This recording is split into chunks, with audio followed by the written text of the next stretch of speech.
All right, so today we're doing a deep dive into David Ruvolo versus Walmart Inc.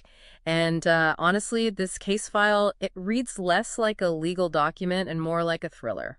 It's a wild ride. You've got everything. An alleged assault, a lawsuit that basically gets deleted by a clerical error, and then this privacy law that comes out of nowhere and just blows the whole thing wide open. Exactly.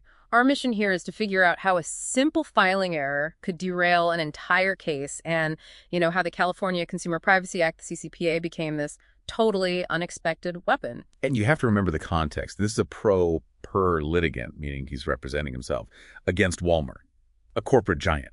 The case has been bouncing around for almost 8 years now. 8 years. So let's go back to the beginning, 2016. The core of this is that Ruvolo claims he was tackled by undercover loss prevention officers at a Walmart in Anaheim, but he couldn't identify them for years. Right. The classic John Doe problem. And you can't talk about this without mentioning Walmart's restorative justice program they were using back then. Oh, yeah.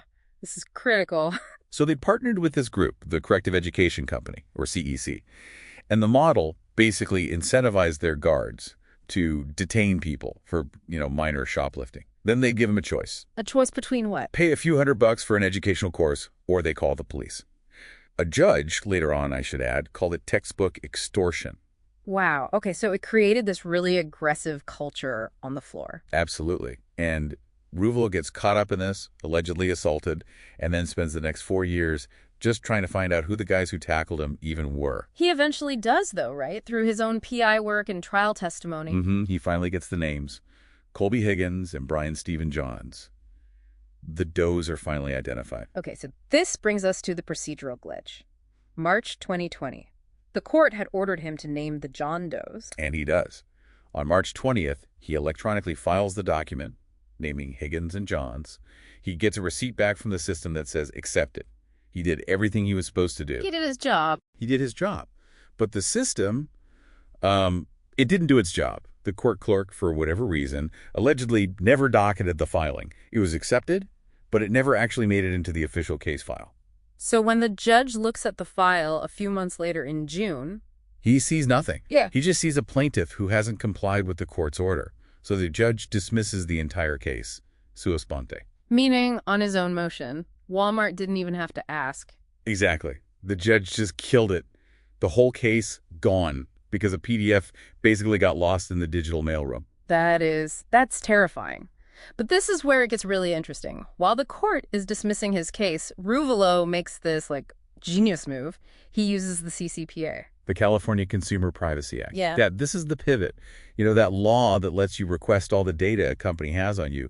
He uses it to ask Walmart, hey, what information do you have on my 2016 incident? And the report he gets back? Get this. While Walmart's lawyers are in court denying everything. Their own internal database tells a completely different story. It's a corporate admission, plain and simple. What did it say? The report lists the 2016 incident. Under financial information, the claim type is listed as false arrest loss prevention. And then for cause of injury, it just says, in all caps, assault. No way. So their own data confirms his entire claim. False arrest and assault. And this report arrives just days before the official dismissal notice from the court gets mailed out. Yeah. The irony is just staggering. So now he's completely stuck. He's got a lost court filing on one hand and this found corporate admission on the other. And that's the big takeaway here. The CCPA is acting as a kind of shadow discovery track. It's a way for people to bypass the legal stonewalling and go straight to the source to find the truth in a company's own records. It's an incredibly powerful tool, but it leaves us with a really unsettling question. If a company's own internal database admits to false arrest and assault, but the entire case gets thrown out because a clerk misplaced a file, has justice actually been served?